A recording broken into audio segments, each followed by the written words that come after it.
มาสงค้ามาสงค้ามาสงค้าทำได้เสียงกำเนาะไปมาสงค้ามาสงค้าเยอะนะครับ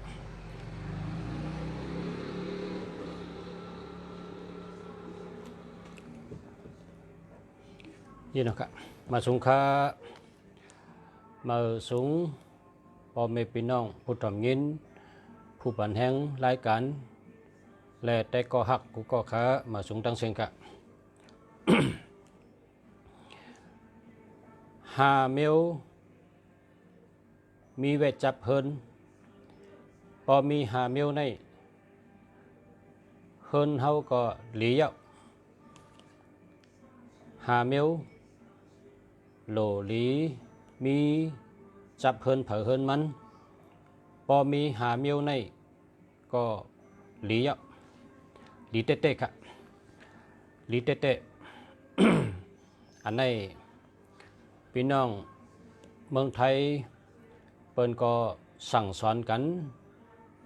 ลัดในกันต่างแป่ในกันจังนั้น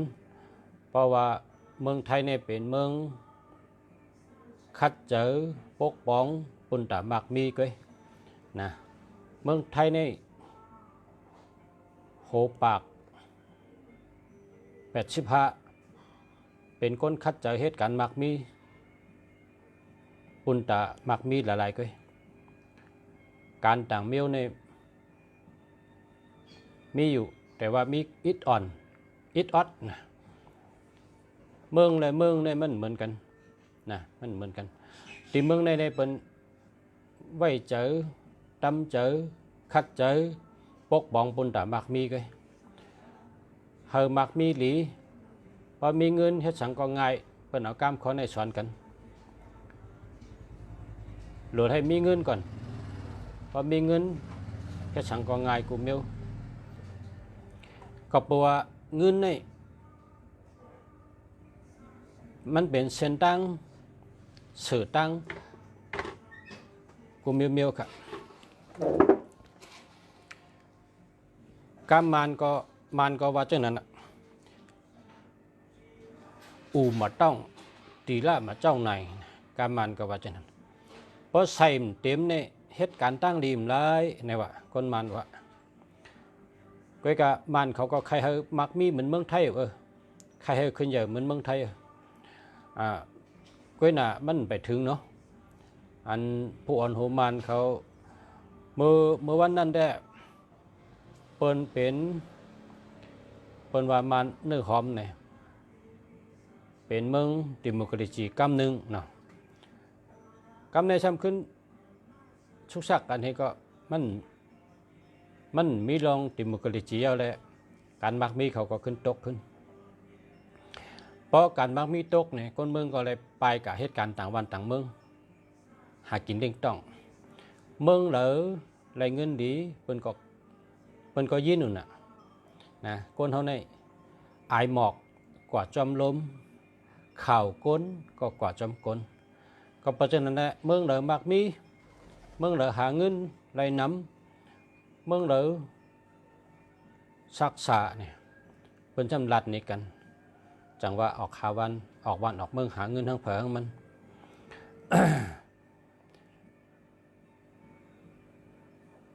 อันนั้นเป็นลองเงาลายเมือง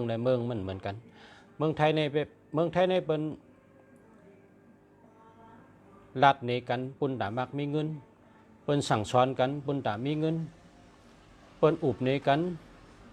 พอมีจังไหนในหากินง่ายกล้าขายแมดหาเงินง่ายเนี่ยเป็นรัดจังไหนก็นะจังว่าเป็นโกไก่จังเหือให้หลีเนี่ยเมืองไทยในเป็นสอนกันจังไหนกำในข้าซ้ำเป็นไตก้อยกะข้าก็เลยมาปึงบารมีห่มเงาเมืองไทยมาหึงมาตั้งแต่เฮงเกาปาก84ผัดเฮินผัดเยมาอยู่จำเด่นดินเหเดี๋ยวก็เขามาปึงห่มปึงพยอยู่เมืองไทยก็เอาตั้งหู้อันคาเลย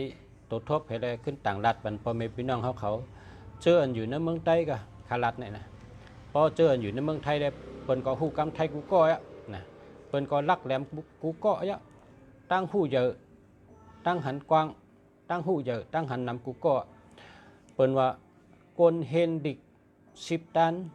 อ่ำไปตันก้นเหล่เมือง10 เมืองนะก้นเหล่เมืองเนี่ยเขามีตัวทบตั้งหูน้ำตั้งหันกว้างเขามีกูเกาะมีกูไปก็เพราะฉะนั้นได้อันคัดต่างรัฐเนี่ยคัดรัฐปุ่นตะก้นอยู่ในเมืองใต้เขาอันเปิ้นอ่ำไรกว่าวันแต่เมืองเหนือนะก้นอ่ำไรกว่าวันแต่เมืองเหนือเนี่ยคือไกวเปิ้นแตกในว่าเขตอันอยู่นั่นคือกว้ายวะเพราะฝนตกมาในเขาห้องอึ้งอังอบอับเขาเกี่ยวนะเนี่ยว่าเขตอันอยู่นั่นคือใกล้นี่นะแล้วคือใกล้ว่านั่นเป็นห้อยใกล้เขาก็เป็นเป็นอ่างเป็นน้องอ่อนน้องอิดใช่ไหมเขตช่ำอยู่เพราะฝนตกมาในน้ำเต็มมันอ่ะเขาก็ห้องอ่ะนะเขาห้องเสียงพระอนซึ่งก้นในช่ำบะเอาเฮ็ดตอนสอนก้นเขาเลยเอาเฮ็ดตอนสอนก้นเขาเลยก้นเขาในคำพ้องในอ่ำได้กว่าวันแต่เมืองเหนือนะอ่ำได้กว่าไกลไปเย้าอ่ำได้ฮอตหลายตีหลายตั้งเลยก็ถางว่าตีอยู่เขาในกวางเหมือนน้ำปังไหลลงเย้าไหนวะก็ถางว่าคือกว้ายนั่นกวางเหมือนน้ำปังไหลเนี่ยวะก็ถางว่าน้องอันเท่าอยู่เนี่ยกวางเหมือนน้ำปังไหลอ้ำไปเจอค่ะไปเจอละก็เปิดว่าตั้งคู่หนึ่งหาหนึ่งคู่นะตั้งคู่เนี่ยเขาว่าคือกว้ายในกวางเอาเนี่ยเพราะเขากับหันนองลงซ้ำกวางหรือในค่ะเขาว่านองลงในกวางเอาเนี่ยเพราะเขากับหันน้ำปังไหลในซ้ำกวางนะคะอ่ำหันตีชุดตีเติกเนี่ยก็เปิดเจ้านั้นได้เพราะเขาอยู่ในวันนั้นนะเขาถามว่าเขาหูกูเมียวเขาหมอกูเมียวเขาแก่กูเมียวเนี่ยพอเขาถามว่าเขาหูนำหนายาวเขาหูกูเมียวยาวเนี่ยพอเขาบ่นจังไหนเนี่ยมันไปเมียนค่ะมันตึกพิษมันตึกหาตังยุบย่อมเฉดตัวเก่าก้นเขาคาในมันไปมีเผยคาหูกูเมียวนะหรือไรเฮียนหูกูยามกูวันกูเหลินกูปีค่ะตั้งหูในอันหูเย้า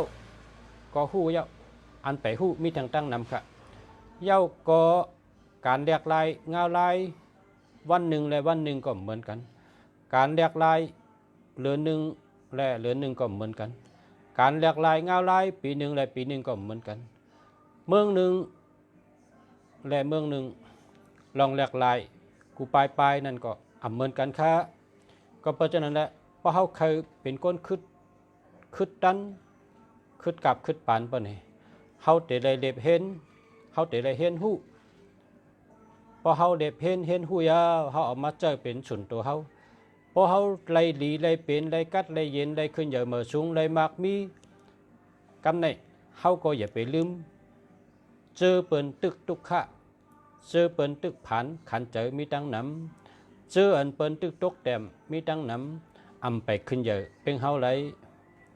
เขาในขึ้นใหญ่เขาห้าเนี่ยไปขึ้นใหญ่อันเปิ่นขึ้นใหญ่หรือเขานั้นมีตั้งน้ำค้าเหมือนหนังว่าเขาหันลอยลุกในสูงยาวเนี่ยไปใจค้าลอยอันสูงหรือในก็มีเขาว่าเขาในมักมีห้าเนี่ยไปมักมีค้ากันได้หนึ่งก้นอันมีหรือเขาก็มีแทงตั้งนำค้าเขาในหูกันในหูยาวห้าเนี่ยไปหูค้าเขาในกันในลักเขาห้าไปลักค้าตึกหลูหาแทงเอาตั้งหูเนี่ยตึกหลูหาตั้งลักแทงตั้งลักแหลมแทงก่อนค้าก็เพราะฉะนั้นแหละเขาเลยเห็นหูเพราะว่าที่เมืองในเปิ้นผุยหูผุยตานะเปิ้นเปิดสายแรงปันก้นเมืองเขาเลยเห็นหูการหนังเขา ปองเป็นไรนั่นเปิ้นปันเฮาฮู้กูเมียวเมืองสิงคโปร์เป็นเมืองอ่อนก็เฮ็ดจังไรเป็นเมืองมักมีนะกำพาละก็ว่าเปิ้นเฮ็ดไหนนี่เปิ้นก็ลัดนี่ผู้นำเปิ้นก็แก่ผู้อ่อนโหเปิ้นก็แก่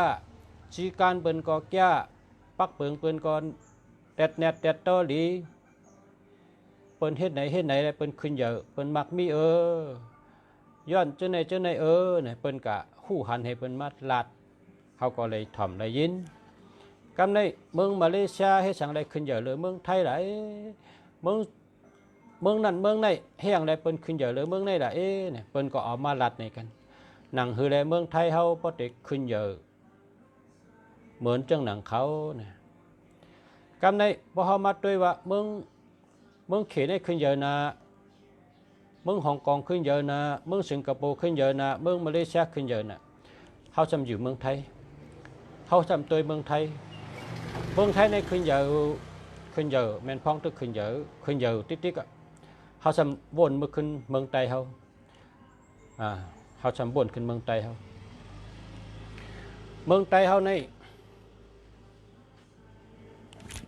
เฮาตึกโดเฮ็ดโดสร้างโดครึ่งโดป้องเฮาขึ้นเยอะมาสูงนะลองผูกซ้อม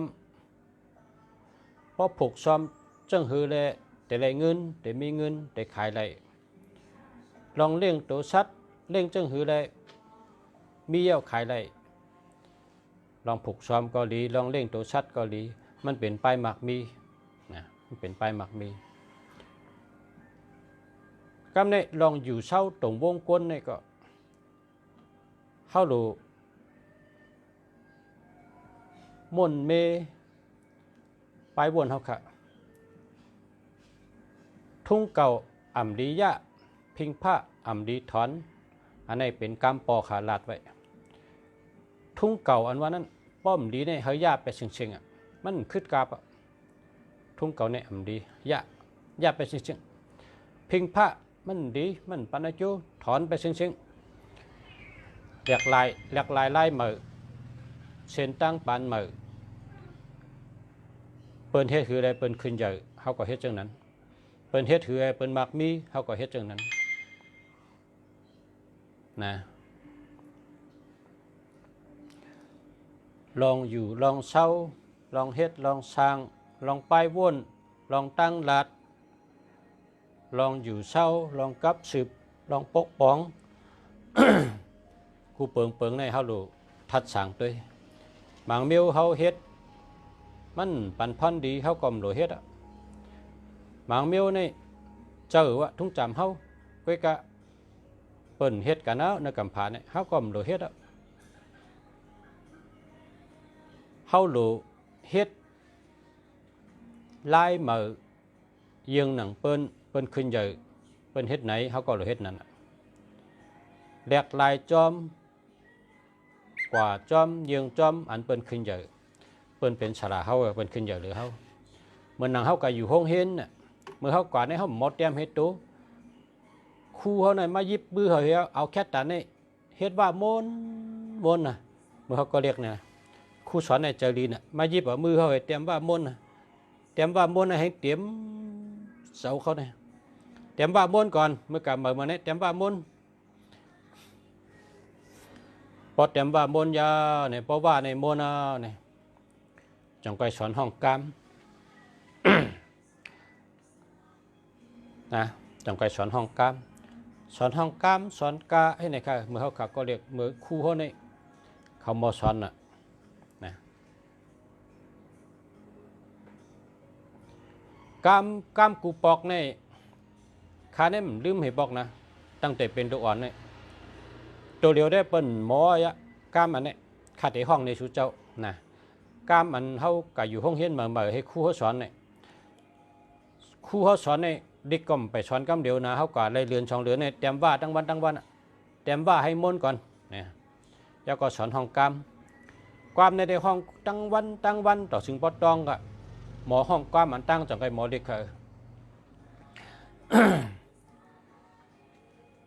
กามมันห้องในห้องเฮียนเนี่ยว่ากาจอมห้องจอมค่ะนะยกมือให้กาให้เป็นดุอ่อนท่านน่ะ ยิ่งหายใจนางน้องเฮาเขาปิงยาอาญานในอย่าไว้มันเมาเปไว้เมาอ่อนลาลาจากอ่านนับอ่านตอกมันอยู่ปีนี้วันกาเมื่อนามาหูตักไหลเป็นผู้ก้นลงหลักแหลมเมื่อนามาหูตักไหลเป็นผู้ก้นลงหลักแหลมข้านอนตั้งกาตั้งห้องตั้งกาตั้งห้องเป็นลูกอ่อนฮะน่ะต้องไว้อาชักขา60ปลายเอาขาตึกต้องเนี่ยชราขาในชื่อเสียนันตาเป็นก้นดอยแหลมนะดอยแหลม ชาจ้องนะชานันตาชาทุนละชาลูเป็นฉลาดใช่ไหมสอนอยู่ห้องเฮียนนะ จังว่าเขาอยู่ห้องเฮียนในเขาหมอแล้วเขาเก่าห้องเฮียนน่ะเขาหมอปิญญามากำในปกติตัวเมืองใต้นี่เมืองใต้นี่เฮ็ดฉังแลเขาการมักมีเขาตกแต้มได้เนี่ยเขาก็รู้เยืองเมืองเปิ้นนั่นน่ะเมืองหิมหอมเขาเปิ้นขึ้นใหญ่เปิ้นเฮ็ดฉังไหนเขาก็มโลกว้างแล้วมโลปลายกันแล้วอยู่ที่เลยมีน้ำก็อยู่กันนั่นน่ะนะเพราะเอาเนื้อปักเปิงวันเมืองขึ้นใหญ่นี่ตีเลยมีน้ำดีเขาหลกไข่เฮือนเขาก็อยู่จำน้ำนะจำน้ำแล้วก็ลินเปียงนะเจ้าในนี้พอตั้งนาแทง50 ปีตั้งนาเนี่ยเป็นเวียงกุฏิไปด้วยละตีเลยมีน้ำใหญ่เนี่ยนะแล้วก็ผังน้ำนั่นเปียงไว้ลินเปียงไว้ปะเนี่ยกว่าอยู่ไว้ทานตั้งเมื่อนามาเนี่ยแต่เป็นเวียงกุฏิ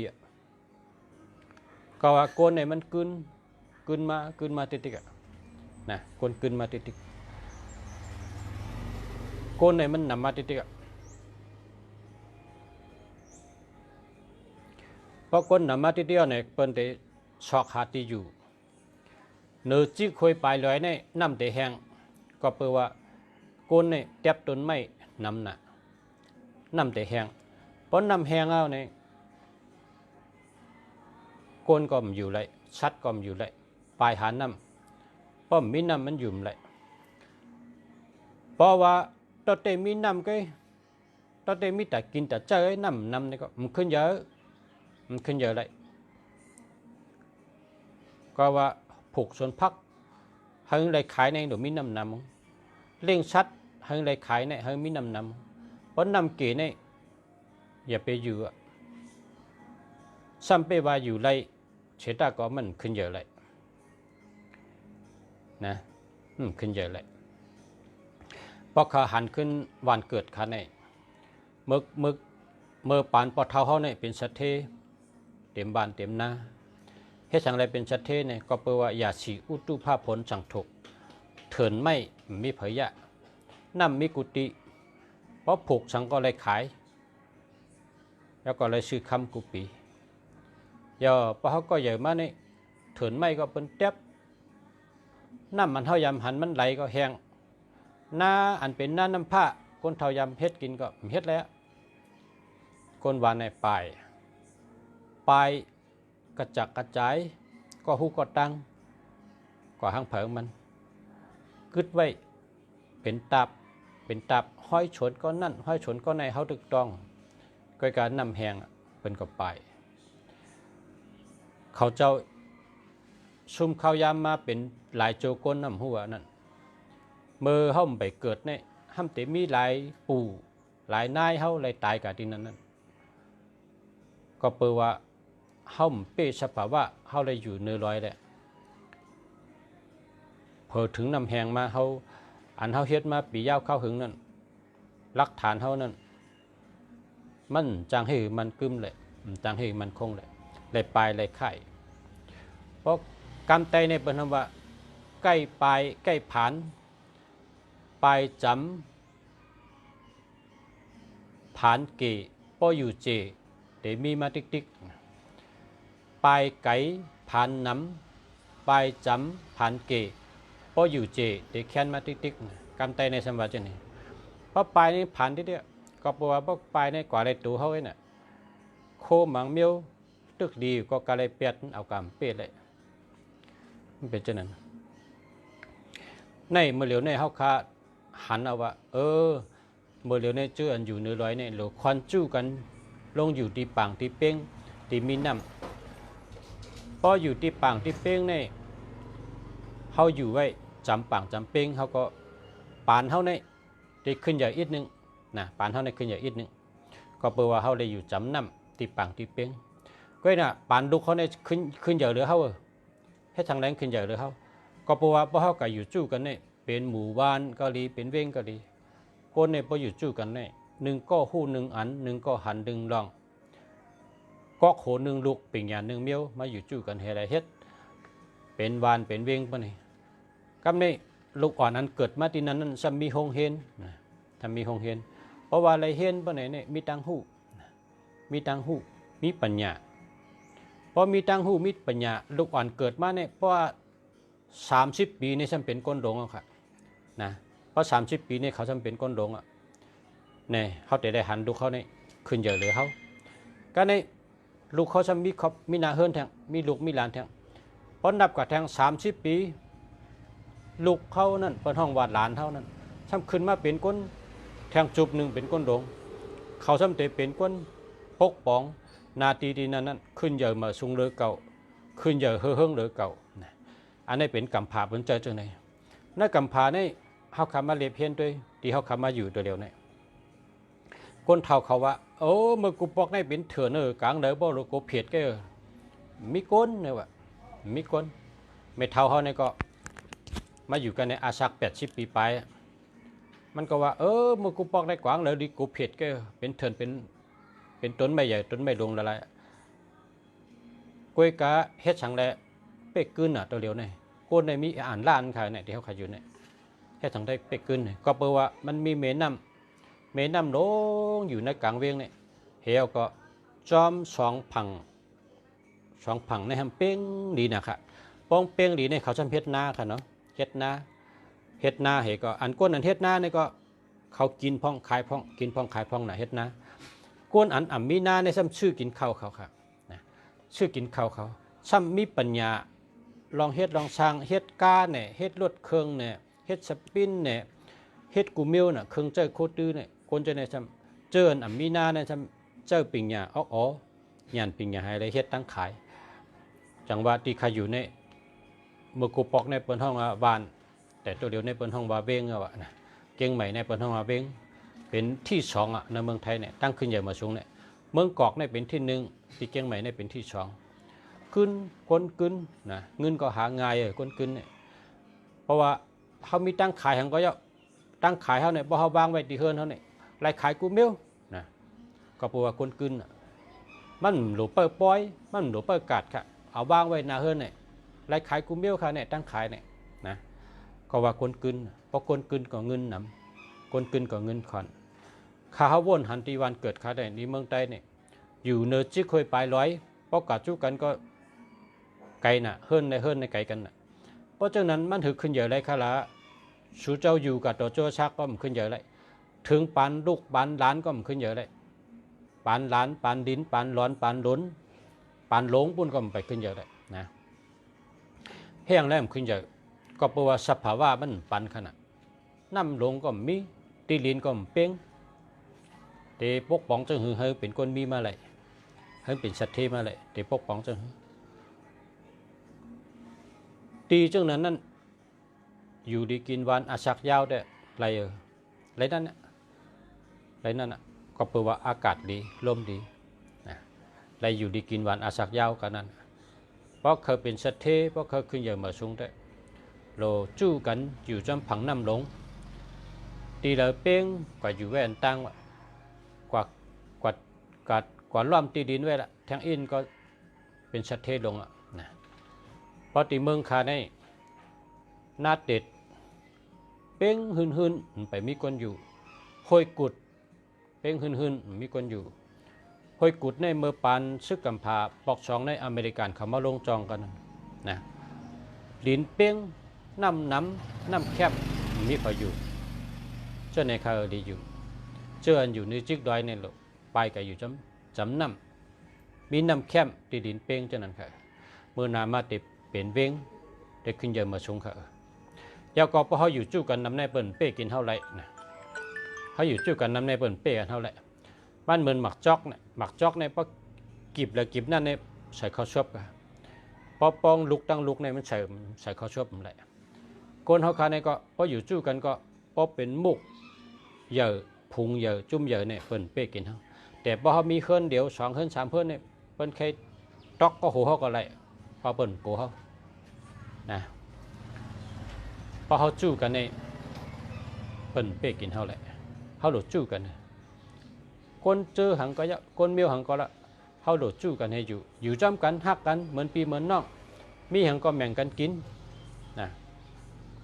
ลัดต่อกันหมอกับสืบกันหมอนะเมืองไทยในบนมีเป็นเอานำหนะเจ้าคือหังก็ยะเป็นอยู่จำกันได้เป็นฮักกันเหมือนปีเหมือนน้องเป็นหมอลัดเป็นหมออุบนะความอันตุ้มตื้อกันเนี่ยอย่าไปลัดปลัดกามเนี่ยอย่าไปลัดความอันตุ้มตื้อเพราะเป็นความตุ้มตื้อเนี่ยมันมีพันดีแต่เจอคือดังหน้าแต่ลูกหลานดังหน้าคนลัดแต่ลัดสังก็ไรหรอลิ้นอ่ำมีดุบสังกักขามฮักเลียนไรเนี่ยกามเป็นว่าเช่นอย่าไปลัดหรอกกามอันเตตุ้มตื้อกันความอันเตมีหอยจัดหอยเจ็บเนื้อเจอเนี่ยอย่าไปลัดละเธอก็หมอลาดเอาเพราะเดี๋ยวลาดกล้ามอันดีมดีเนี่ยก็น่ะอย่าไปลาดละลาดลองหลีนะลาดลองหลีอุบลองหลีลาดลองหลีเมียวหลีก็ติดจอมมามันอยู่ที่ชอบเพราะนี่แหละนะเขาหลุดหมอลาดลองหลีก็ความอันติตุ้มตื้อเจอเปิ้นนั่นอย่าไปดัดละเพราะว่าหักกันเนี่ยมันติดที่ชอบกรรมเนี่ยคนเคืองและเคืองหักกันก็อยู่ที่ชอบกรรมมันเหมือนเหมาทั้งสาวเนี่ยกับเก้ากันก็เขาก็อยู่ที่ชอบกรรมเหมาเก้าสาวเก้าเหมาเนี่ยก็เปิ้นก็รัดต่อลีเมื่อเราเลยนั่งยิงนั่นเหมาะโผเจอเปิ้นคนใจก็เปิดชอบกรรมเขานั่นจังเคยเป็นก็หักกัน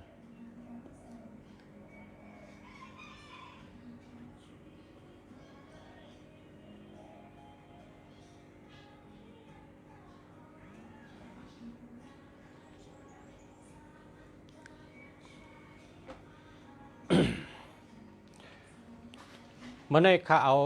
ติปีน้องไทยว่าพอมีหาเมียวในมีไว้จับเพิ่นดีเต้ๆในคำว่าต่างรัฐมันพอเมปีน้องผู้ถอมยินเขากูก็กูเจ้าชูเจ้าพอเลยถอมก็อันอยู่ในเมืองใต้เขานะพอเลยถอมก็คัดเจอเฮ็ดเถิงมีนะเพราะว่าเฮิรนคัดเจอเฮ็ดมีไว้ในพอนดีใหญ่ลงครับนะพอนดีใหญ่ลงข้อที่หนึ่งค่ะข้อที่หนึ่งในหลวงมีพระราเป็นเจ้านะพระราเป็นเจ้าในรัฐเนว่าเฮาชื่อพระราปุกทะจินารัตนะปุกทะจินารัตในดีที่หนึ่งเอาค่ะนะปุกทะจินารัตเนี่ยดีที่หนึ่งเฮามีไว้พระราเป็นเจ้าสูหนึ่งนะ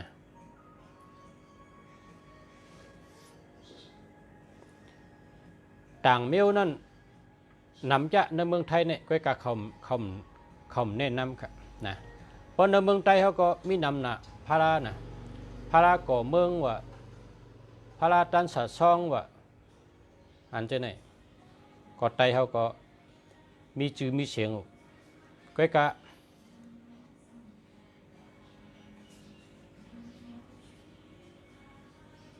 พระราเป็นเจ้าปุกทะจินาราชเนี่ยก็ว่าเป็นไต้เฮาเฮ็ดนะ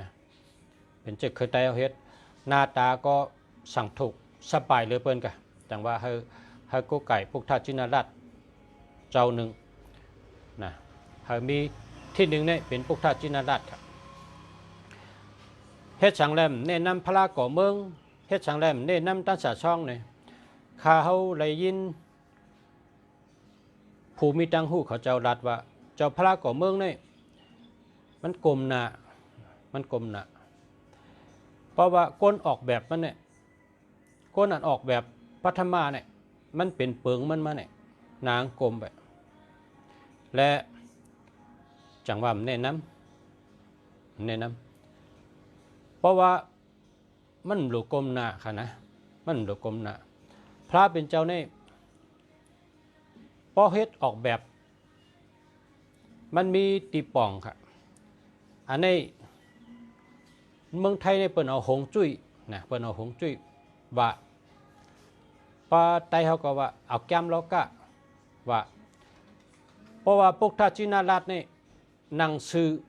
ยาก็ด้วยซื้อนะนั่งซื้อด้วยซื้อกลมโหค่ะจะว่าเขาค่ะข้าชูเจ้าพ่อแม่พี่น้องผู้ต่อมีน้องเขา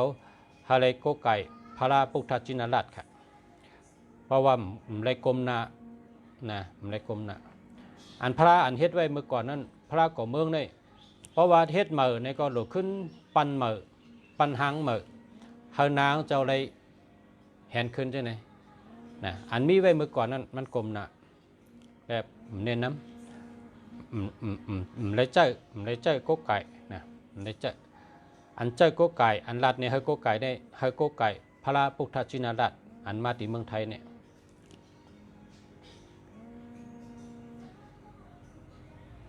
หนึ่งพุทธชินราชนะพระเป็นเจ้าเขาเนี่ยนะ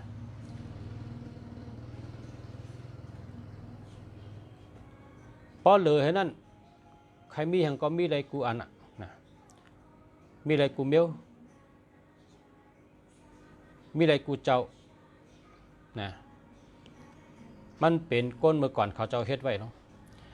เหลือเช่นนั้นแต่กำเจอโหเจอเผยมันนะไว้กะที่หนึ่งในหรืออะไรมีพุทธชินราชไว้เป็นพระประธานไว้เป็นลักกะประกำไตไว้เป็นเงาเป็นลักอย่าเลือเปิ้นพุทธชินราชในจังมันจะเข้มค่ะเนาะกำเยอะนะข้างกำกับ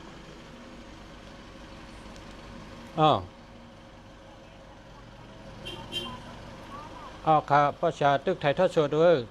มีจำตังฮะอยู่จำตังฮะพออยู่ที่เฮิร์นได้ถึงก็โทรมาอยู่ว่าขับรถมาจำตังมาหาประชาจำเฮิร์นอยู่ที่เฮิร์นก็กำประชาโทรหานะตึกไทยทอดสด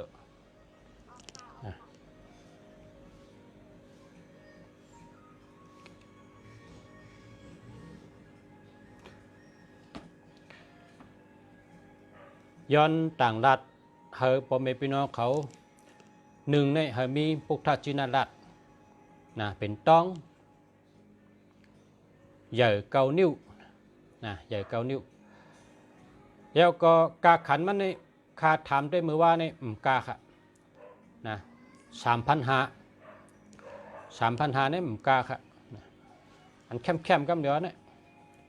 3,500เกานิ้วค่ะนะพุทธชินราช3,500ไปกะย่อกำในช่ำหนึ่งมีพระเป็นเจ้าพุทธชินราชนะสองในมีหลูมีเจ้ายาหันตะนะเจ้ายาหันตะในรัฐเนว่าเฮามีเจ้าชิวลีนะลาบหลีเจ้าสังเกตเจ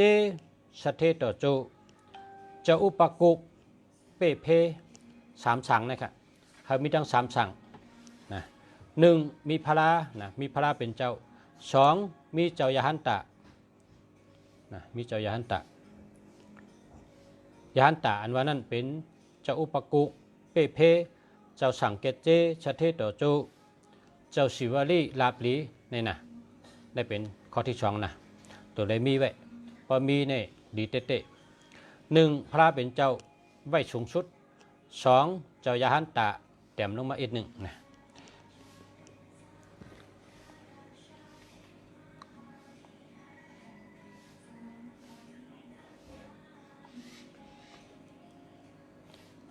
คำในสามครับข้อที่สาม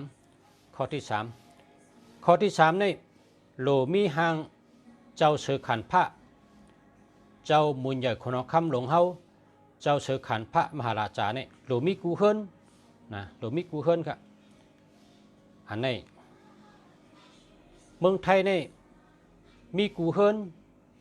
มีกูล้านนะเพราะเป็นล้านขายของแข่งขายโคจะเนี่ยมีกุฏิขนาดมีหางเจ้าหอกคำแล้วก็เนยลุมเนยใจปักลุมดีเลยก็เยอะโดยเลยมีค่ะอันนี้ก็ข้อที่สามนี่ลำลองชุดอะโดยเลยมีหางเจ้าหอกคำเจ้ามุญญคนองคำหลวงเฮาเจ้าเสกขันพระมหาราชาอันนี้โดยเลยมีการกูเฮินค่ะแล้วก็ในความไทยนี่สอนกันว่าในเมืองไทยในสอนกันว่าเพราะว่าคนหอกคำนี่เจ้าหอกคำนี่เป็นเจ้าของแผ่นดินเนี่ยว่าเป็นเจ้าของแผ่นดิน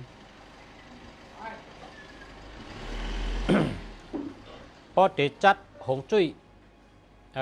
พอเตจัดเฮินว่าพอเตจัดแฉ่งว่าพอเตจัดล้านว่าจะไหนเขาไว้ที่หนึ่งกันเดียวค่ะไว้ลำลองที่หนึ่งนะเจ้าหอกคำนี่จะได้มีไว้คือเคินกันนั่นเตียนได้จัดบันนั่นนะวายมาแต่ได้ดีกุมิวเพราะว่าปังสลากาเนี่ยสลาปังมาตัวเฮินบันคารุเฮินคาในฮาคาเลยเป็นสัตเทฮาเลยอยู่ดีกินหวานฮาเลยมีตั้งเชื้อเจอเนื้อหอเนื้อเฮินอยู่ดีกินวันก็เย็นช้ำชาอายุวนนำสุขคำป้าลำอายุวนนาสุขะปะละปฏิภาณะพรดีหาป้าปิจุงนั่นมาตัวบันเทิงคารุเพราะฉลากว่าฮอดเนี่ยนะฉลาเนี่ยตัวเข่งพลาจัดพลาเป็นเจ้าแล้วก็มีเจ้ายาหันตะแล้วก็มีเจ้าหอกคำนะหอกคำเมืองไทยเนี่ยมีเก่าเจ้ากันนะมีเก่าเจ้ามุญญาของคำเมืองไทยในมีเก่าเจ้าอัน สู้กันด้วยตั้งเก่าเจ้าก็มีอันนั้นก็เลือกเอาป้าเลยป้าหนึ่งก็ได้นะมันก็เป็นเจ้าแผ่นดินกูเจ้านะเจ้าแผ่นดินกูเจ้าอันประชาใส่ไว้ในเป็นเจ้าหอกคำปาธิหะ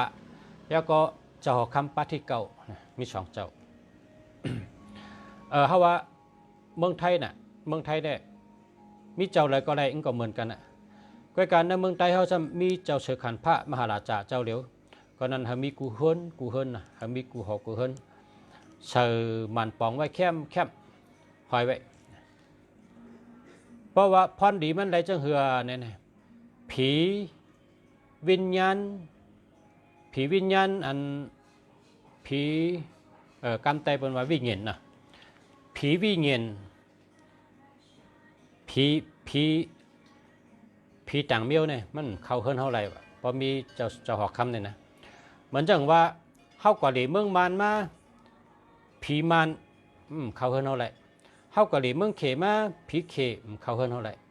เข้ากะหรี่เมืองกะลามาผีกะลามเข้าเฮินเท่าไร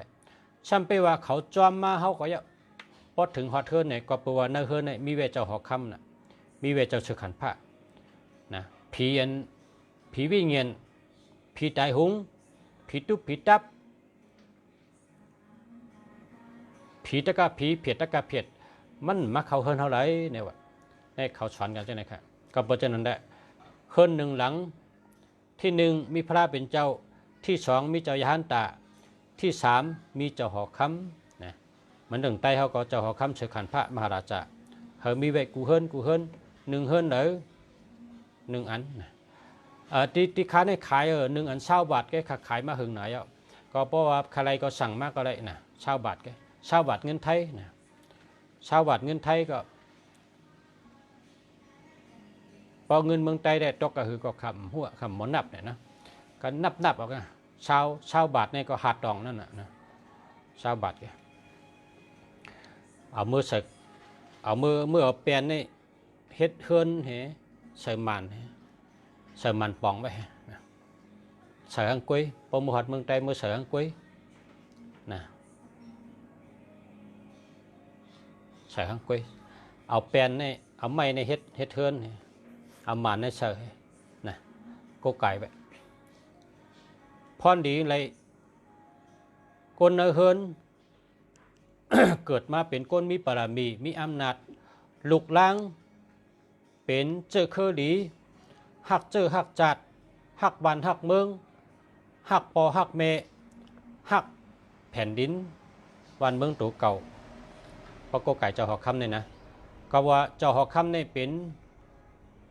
ดวงวิญญาณอันศักดิ์สิทธิ์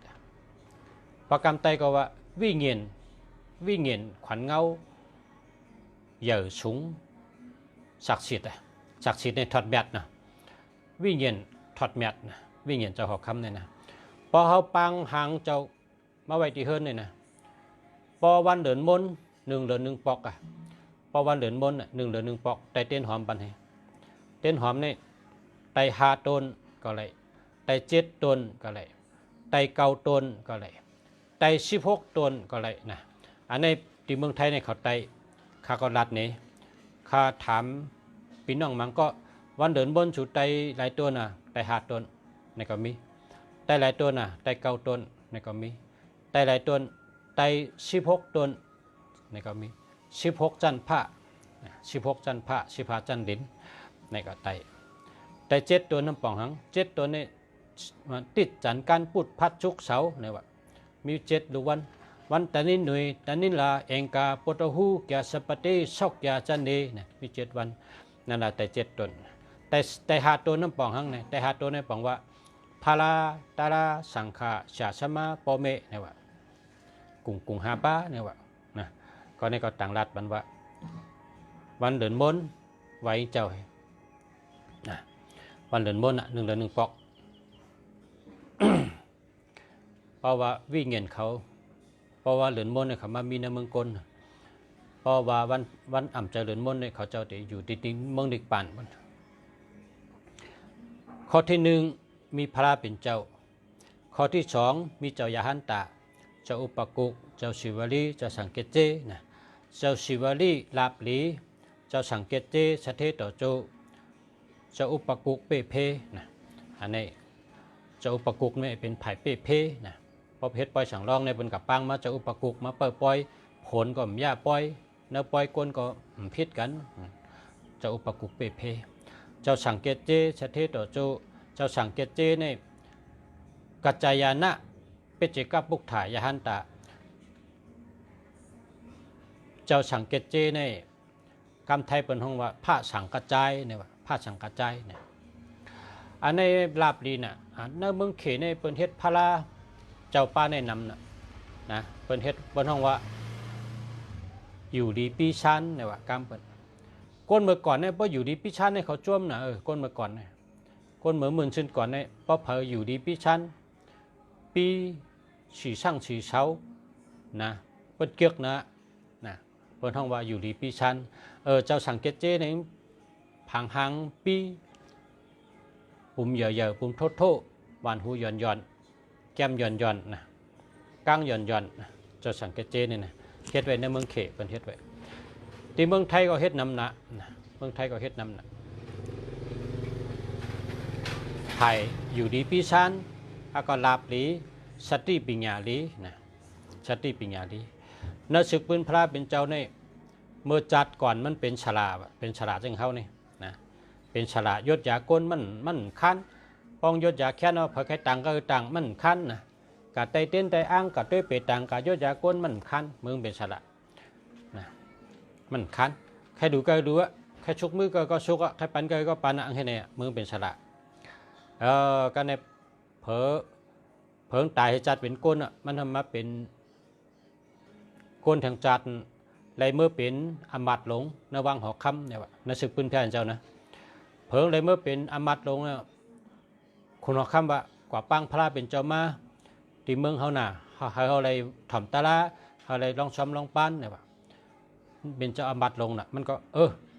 คาเดกะมันก็ปาคนซึกให้กว่าปังพระเป็นเจ้าเพราะกับฮอดพระเป็นเจ้าเนี่ยพระเป็นเจ้าฮอดตาละปันเนี่ยมันก็เป็นยาหันตากะกำเดียวนะมันมีปรามีไว้แล้วมันก็เป็นยาหันตากะเฮียก็กักขามยาหันให้เป็นตะปีพระเป็นเจ้าก็อย่ามันลืมนาทีมันว่าคาเลยฮับขอความตีขุนเอาคำมาเฮาขับปังพระเป็นเจ้าเมื่อตีเมืองเขาเมื่อชุงซ้อมกันนั้นเมื่อฮับซ้อมแต่หน้าตีนั้นและขุนเอาคำเขาและคนในเมืองเขาเลยถ่อมตาลาพระเป็นเจ้าค่ะโอ้เพราะพระเป็นเจ้านั้นมีข้าวยำหมดเลยในข้าเขาเจือนผิดปังไว้ค้าเนี่ยปังแผ่นเจ้าเจ้านั้นแผ่นเจ้าก็ว่า แผ่นเจ้าในสู้หยันหันว่าเจ้าสังเกตเจในรักแหลมน่ะลาบก็หลีรักก็รักแหลมยักก็ปรามีก็ใหญ่ก็ในแพทย์เป็นเจ้าจังว่าเฮาเจ้าสังเกตเจเป็นตัวแตนพระเป็นเจ้าเหเมื่อกะขึ้นที่เมืองเจ้าเมื่อฮอตาลาเป็นคนเมืองและฮอตาลาเป็นคนหอคำและเฮาคนเมืองลองซ้อมลองปันที่เจ้าละกันในตะเปมันอันมาจอมมันเจ้าก็เป็นยาหันหมดอ่ะเนาะนะเป็นยาหันเจ้าหมดอ่ะก็ในเจ้าสังเกตเจก็ไล่อามาพันตีฮับเอาวัดตะดีพระเป็นเจ้าเขาเหตุได้ขึ้นบอกเมื่อขึ้นเมืองเกิดเมืองนอนน่ะวันเกิดเมืองหลังพอเมื่อถึงนี่ก็คนออกคำก็ว่าซ้ำกับเป็นยาหันตายซ้ำกับเป็นยาหันเจ้ายาละนะเจ้าสังเกตเจในหมอห่อหมอลัดนะเปลือหังลีเปลือหังลีนะมันเป็นก้นใจที่หังลีนะถ้าหมออุบหมอลัดถ้ามีปิญญานะก็มือห่อตลาบนขุนหอกคำก็ห่มจมเห็นแหละผิดปางพวกนั้นก็ให้คนเมืองเลยถ่อมตลาตั้งวันตั้งเมืองนะพร้อมกันมาถ่อมตลาเฮ็ดปล่อยเฮ็ดทำพร้อมกันเฮ็ดข้าวซ้อมลองปัน7 วัน 7 คืนลองชมลองปันเฮ็ดปล่อยเห หับตอนเจ้าสังเกตเจมาฮอตาลาอย่าหันเจ้าก็ฮอตาลาเจ้าสังเกตเจฮอตาลาคอความพระเป็นเจ้านั่น1 คอนี่เจ้าสังเกตเจนี่มันมือขยายเหวก็ขึ้นมือเอาคอความพระเป็นเจ้า1 คอเหก็ชับแรงบันกลในเมืองมันนี่ชัมปอเลยเปลี่ยนเมือง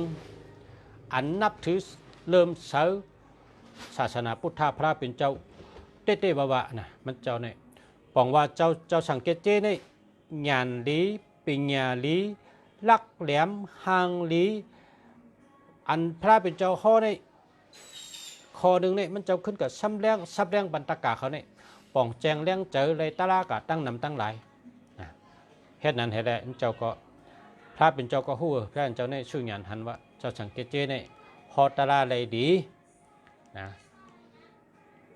ซับแรงเลยดีลองตะลาเนี่ยกันในคนเมืองก็ห่มจมหลีอกหลีเจอนะและลองเจ้าสังเกตเจเลยกับเป็นยาหันตามาให้มาฮอตตาลานั่นจากในคนเมืองเนี่ยขึ้นมาใบพระเป็นเจ้าขึ้นมาใบแพร่เป็นเจ้าเพิ่นก็มากันนำลายกันเนี่ยมาใบแพร่เป็นเจ้ากันในก็ว่าเจ้าสังเกตเจในเลยสั่งสอนคนเมืองเลยซับแรงลองตาลา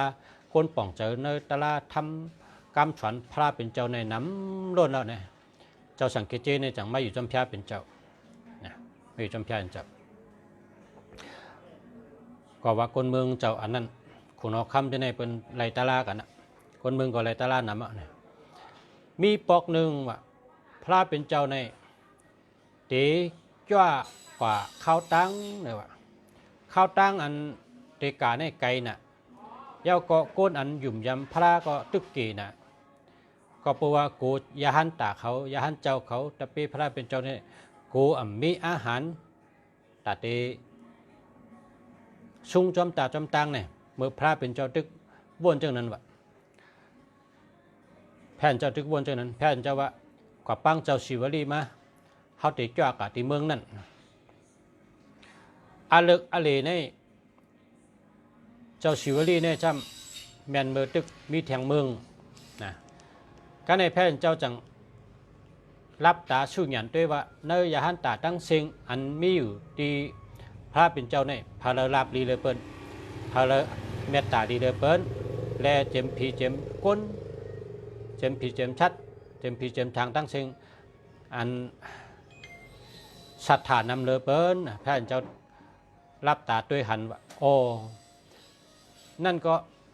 ปังเจ้าสังเกตเจมาเลยก็ในมีอันเปิ้นไปฮู้จักเจ้าสังเกตเจว่าเจ้าสังเกตเจตั้งเจ้าศิวลีเนี่ยพาราลาบลีเนี่ยว่าเจ้าพระเป็นเจ้าจังหวะเหมือนกันนะเจ้าสังเกตเจตั้งเจ้าศิวลีเนี่ยลาบลีเหมือนกันพอเจ้าสังเกตเจมาก็อะไรอะเหมือนตั้งเจ้าศิวลีมาอะเนี่ยว่านั่นก็ในพระเป็นเจ้าเขาจังเกี่ยวกับที่เมืองนั่นเขาเจ้าสังเกตเจในอ่อนตั้งกว่าเกี่ยวกับตั้งก็ในก้นวันก้นนาก็ว่าเมื่อปานมันเป็นก้นนั่นมันได้ยศยาก้นได้ยาเปิ้นหายได้แต่เต้นแต่อังปันเปิ้นได้สืบชะตาปันเปิ้นต่างซ้อมต่อสักเจ้ปันเปิ้นกูมีเมียวนั่นกะการฉลาดนี่นะมันได้เฮ็ดตั้งหลีไว้นำเฮแดที่เมืองนั่นน่ะเจ็มผีเจ็มช้างเจ็มก้นเลยเปิ้นคุ้นฮู้ว่าโอ้อันนี้เป็นฉลาเฮาเมื่อน่ะเมื่อปานหนึ่งน่ะเปิ้นพร้อมกันขึ้นมาหรือมาไวว่ะเมื่อปานนั้นเป็นสละปานได้ทำเป็นเจ้าย่านตามาน่ะเนาะก้นดูก้นไวจำปะล้วนหรือการเจ้าจังว่ามีเจ้าพระเป็นเจ้าติจ้ามาและมียาหันเจ้าตั้งนำติฮอดมาน่ะพร้อมกันขึงปองไว้ออกจากอาหาระหมักไม่หมักดอกเขาชอมพักบ้านน่ะพอเจ้าหลัดจังไหนโอ้กินเชียงวะนะกินเชียงได้นะอันในสืบปืนพระเป็นเจ้านะอันนี้ก็ปืนอันนี้ก็ยาวลุงศักดิ์ก็เลยทำให้ก็ต้องมาใครในพ่อแม่พี่น้องเขาว่าเจ้าสังเกตเจก็ปันไผ่มากมีก้าขายดีลาบลีปิญญาลีแล้วก็เป็นผู้อันออกออลีซับแรงไรเฉพาะตลาดไรดีเต๊ะเจ้าหนึ่งนะจากนั้นแหละลุงศักดิ์แนะนำชูเจ้าหนึ่งให้มีพระเป็นเจ้าสู่หนึ่งให้มีพระเป็นเจ้านะหลายสู่ก็ได้สองให้มีเจ้ายาหันตาเจ้าอุปกุกเจ้าศิวลีเจ้าสังเกตเจสามเจ้าแล้วก็สามให้มีเจ้าหอคำเชือขันพระไว้กูเฮิรนกูจับหอจับเฮิรนไว้จับกันจับจองไว้จับลุมจับใจไว้กูตีนะผีวิญญาณต่างเมียวเต็มเลยเข้ามาเกาเฮาเนาะกำในซ้ำข้อที่สี่ขนาดข้อที่สี่ใน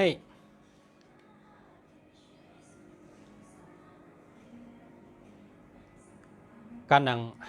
เนื้อปีน้องไตเฮาเนื้อปีน้องไทยก็มีเนื้ออินเดียก็มีนะข้อที่สี่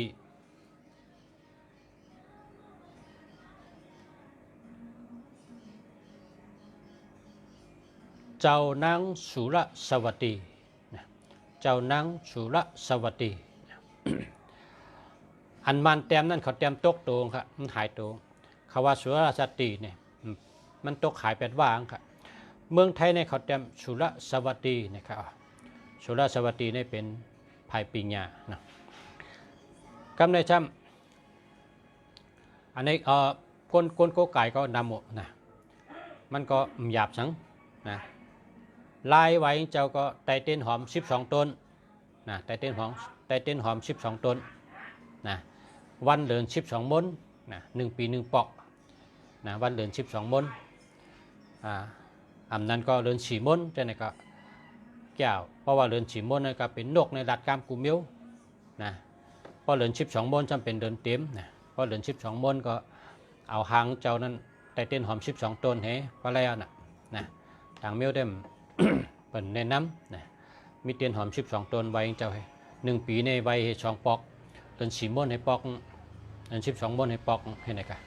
นี่ก็ที่เมืองไทยเขา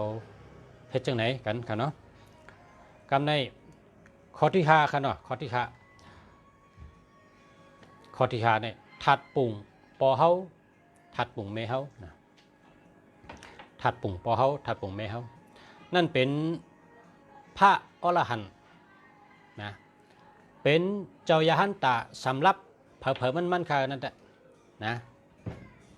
เป็นยา อย่าหันตาเพิ่มนั้นมันเป็นเจ้าเมียดของเผอของมันค่ะนะเพราะว่าข้าได้เกิดเป็นก้นมาในย้อนข้ามีปอมีเมค่ะปอข้าในตอนตาตัวข้าในมันเป็นอันเมียดเลยเปิ้นเนาะเมข้าในตอนตาตัวข้าในเป็นอันเมียดเลยเปิ้นเนาะก็เพราะฉะนั้นแหละทัดปุ่งพ่อก็นะอันหนึ่งทัดปุ่งแม่ก็อันหนึ่งเขาก็ใส่กรอบคำเข้มใส่กรอบไม่ก็อัตราสีคำเข้มนะไว้ตีสั่งถูก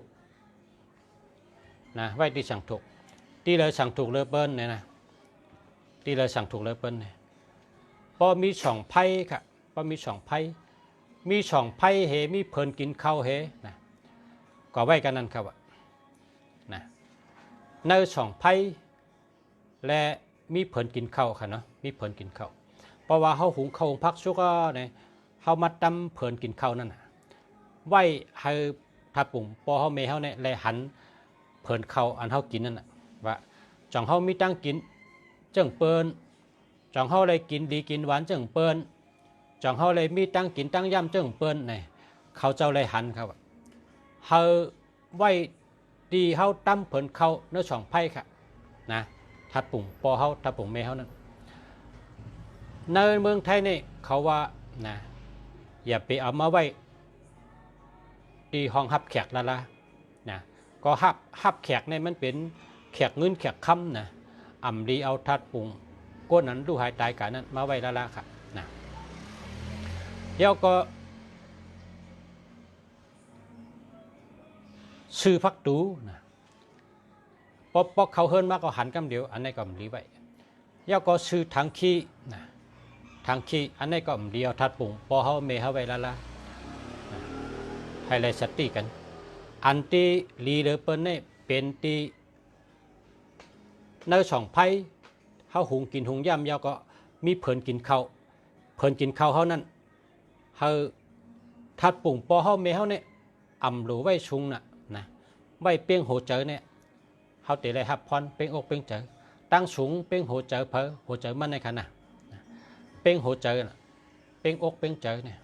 ตั้งสูงเป้งนั่นอย่าไปไว้สูงจะไว้สูงเลยเห็นด้วยมันจะไว้เตรียมเป้งหัวเข่าก็มันจะนะไว้เป้งอกเป้งเจอไว้เป้งโหเจอเผยมันตั้งสูงแตกเอาโหเจอเผยโหเจอมันแตกอกเผยอกมันให้ไว้นะไว้ที่เดินสั่งถูกอ่ะเนี่ยไว้ที่เขากินข้าวนะที่เขาแวงเผินข้าวกันพอเขาเมเขาแต่ได้หันว่าจ่องเขามีตั้งกินอาหารละตั้งกินตั้งยำจังเขาเลยกินดีเหมือนเปิ้นเขากินเขายำจังหื้อเนี่ยว่าเขาหันจังนั้นก็ว่าเขาเนี่ยเป็นผู้ปันชายใจเขานะเขาเป็นผู้ปันชายใจเขามาย้อนมีเขาแหละเขาเกิดมาเป็นก้นเขาในไรชายใจมาตีปอเขาเมเขา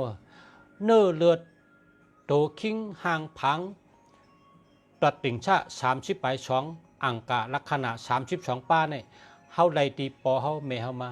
ก็เพราะฉะนั้นเขาทับปุ่งปอเขาเมเขาก็ไก่ไว้ตีในช่องไพ่ตีเขากินข้าวนะเลยยินกันนะเนาะ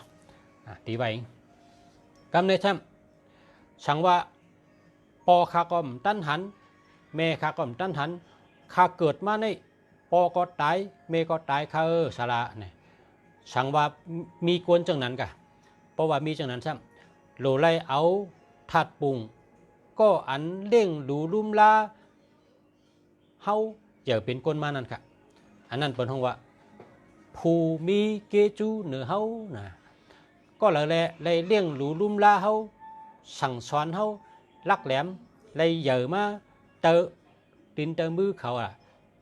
ก็นั่นน่ะก้นนั่นเก็บเลี้ยงเฮานั่นคือปอเฮาเมเฮายาวก็แปลว่าปอเฮาเมเฮานั่นเฮาเกิดมาเฮาตั้งในหันเฮาตายกะพอเขาเกิดมาพอเขาตายเนี่ยเขาก็เอาทับปุ่งก้อนเต้งดูลุ่มลาเขาสั่งสอนเขาก้อนนั่นเอามาโกไก่อันนั้นก็เป็นเมยิ่งเป็นคนใจเป็นไผ่ก็ได้ทับปุ่งภูมิเกจูใหญ่ลงนั่นนะเอามาโกไก่ไว้ตีเลยคาราไว้ตีเขากินข้าวแล้ว2 ไผ่ตีกินข้าวตีผลกินข้าวตั้งสูงเป็นอกนะเป็นอกเป็นใจก็นะมันจะว่าไว้ป่นโหนำใจเลยเห็นตัวเนี่ยมันจะไว้เป็นหัวเข่าก็ไม่นะตั้ง ตั้งสูงเนี่ยไว้เป็นอกนะเป็นอกเป็นใจกันแล้วนะหาเมียวเนี่ยสังว่ามีวินาเฮินเปิ้นในจึงหลีเต้เต้นะครับว่านะหลีเต้เต้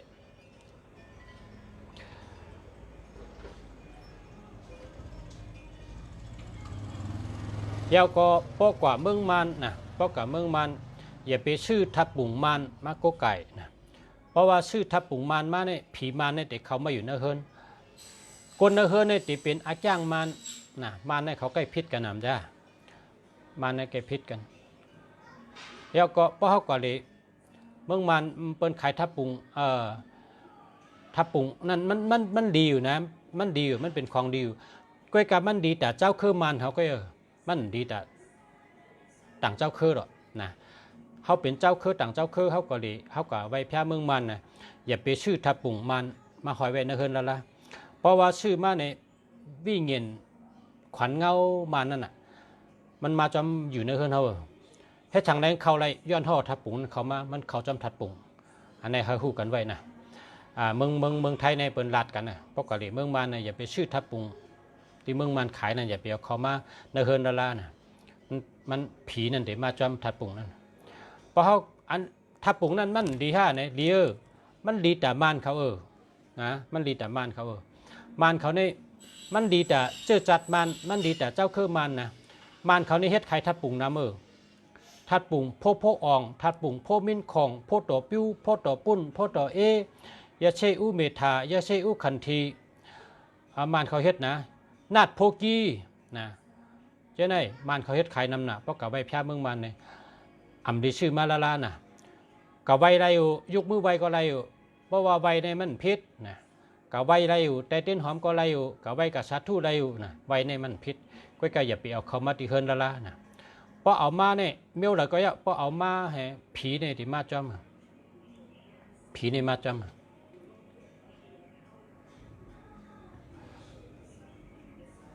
ผีอันเจนั้นมาจำเฮ็ดฉังแรงเขาไรเฮิรนเฮาล่ะเขาไรย้อนชูเอาทับปุ่งอันนั้นเข้ามาน่ะย้อนเอาหางเจนั้นเข้ามาน่ะเย้าก็ แทงเมียวครับพาราผ่องต่ออู้เนี่ยนะพาราผ่องต่ออู้เนี่ยกว่าใบไรกว่าใบไรอยู่ใบไรฉาไรนะก้อยหน่าอย่าไปเอามาเฮินละละนะเพราะว่ามันจะจัดตีมันนะจัดตีมันในพระตีผ่องต่ออู้เนี่ยเป็นมีนามีตามีกล้องคู่หลังมีหูมีตาลุงฉายยังมีอยู่ทัดปุ๋งจัดตีเต้ๆนะเป็นมีตามีกล้องคู่หลังมีชอบก้อยกับมือเหลียวในอันเป็นเฮ็ดออกมาปันเหมือนนี่นะเป็นตุลุงนะตาก็เมียวปองว่าหันตาวะคู่ขลังก็เมียวมันเธอเจอแล้วชบก็เมียวมันจะหือรัดต่อเขาอันนั้นก็ใบได้อยู่ก็อย่าไปชื่อมาเฮินดารานะอย่าไปชื่อมาไว้ที่เฮินดาราก็เพราะว่าเฮ็ดอันเมียวอันเนื้อแก้มเขาขาไหนแก้มล้อกาเนี่ยกำเข็บบนว่าหงจุ้ยเนี่ยนะเพราะแต่เฮ็ดอันโกไก่ได้ชบในหลวงกวางมันแต่ไรก้นในเพราะกัดด้วยก้นในเพราะชบเยอะในแค้นใจกูก็เพราะจะชบเรียกในกินเก่งหลายๆก็ด้วยก็มักมีก็เพราะเฮ็ดทางอันโกไก่ได้ชบกวางคู่หลังเบาหูหมักตาหรือได้มีกูเมียวนะเขาว่าพอมีพี่น้องเขาเจออันอยู่จำพระกันนั้นพอเฮ็ดเหม่อนะกำในหลุดขึ้นเฉยขึ้นพอเฮ็ดพอปันมาเหม่อเอาหางปันก็ขำหัวเอาปันป้องก็ดีเอาดินปันก็ดีนะหลุดขึ้นเฉยหมักตาขึ้นเฉยห้องกูหลังขึ้นเฉยวันหูขึ้นเฉยชวบขึ้นอังการลักษณะหาป้ากำเข็บบนว่าโง่เฮงนะหาเมียวเนี่ยนาหาตีเนี่ยหลุดเลยแค่หน้าผักก็หลุดมีตาก็หลุดมีหูก็หลุดมีชวบก็หลุดมีก้องกูหลังก็หลุดมีอันนี้พอมีพี่น้องเขาปกกับไว้เนี่ยกับไว้ได้อยู่นะ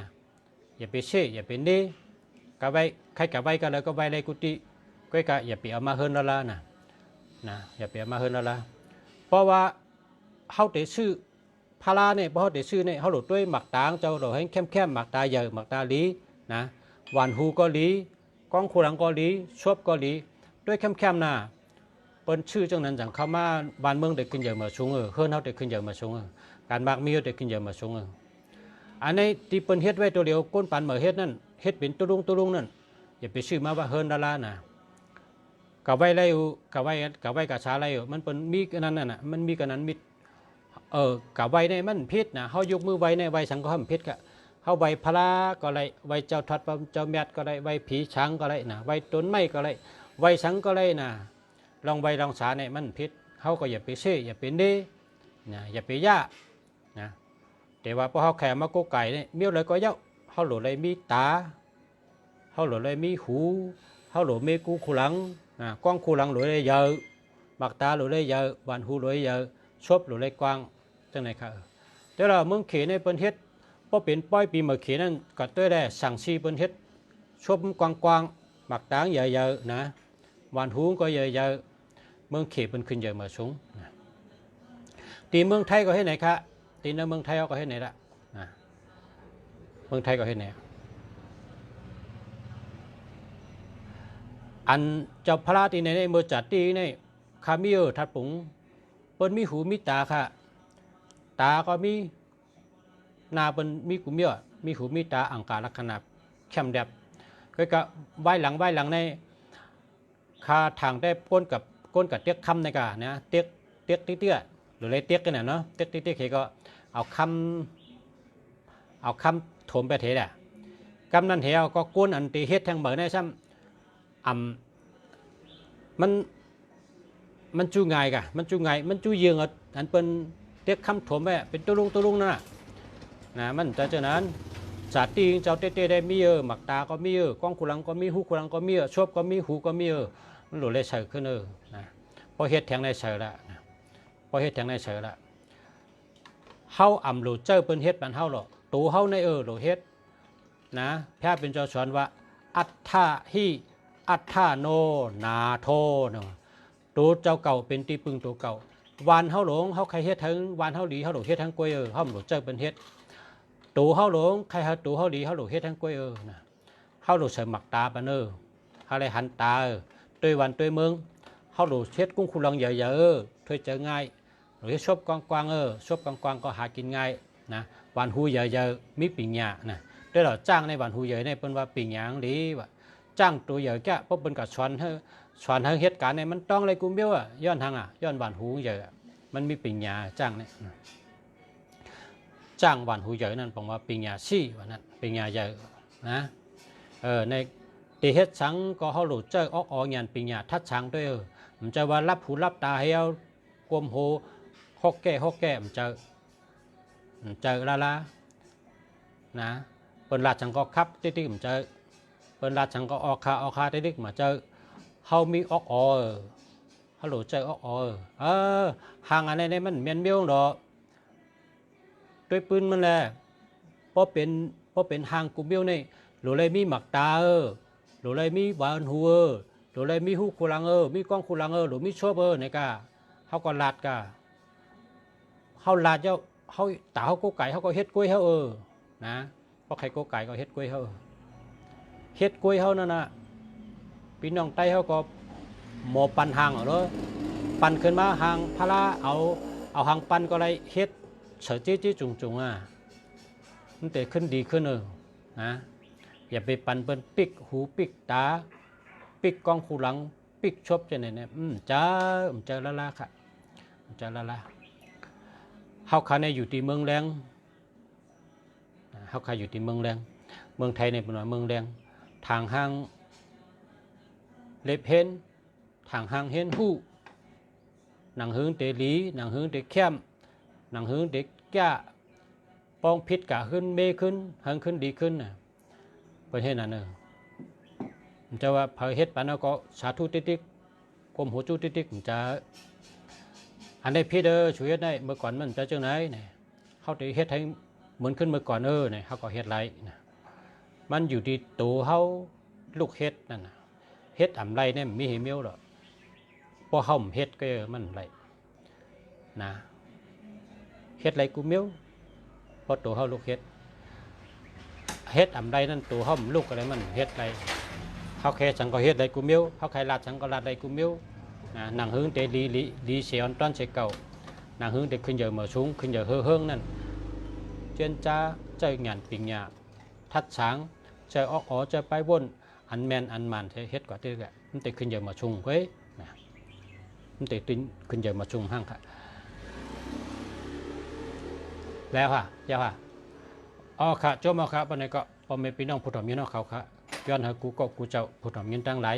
ย้อนให้อยู่ดีกินหวานเหตุการณ์ขึ้นเยอะเหมือชุงอยู่ดีมีเงินมีคำอยู่ดีมีเงินห่างดีกึกปืนกูก็กูคนใช้กำค้ามาชุงค้า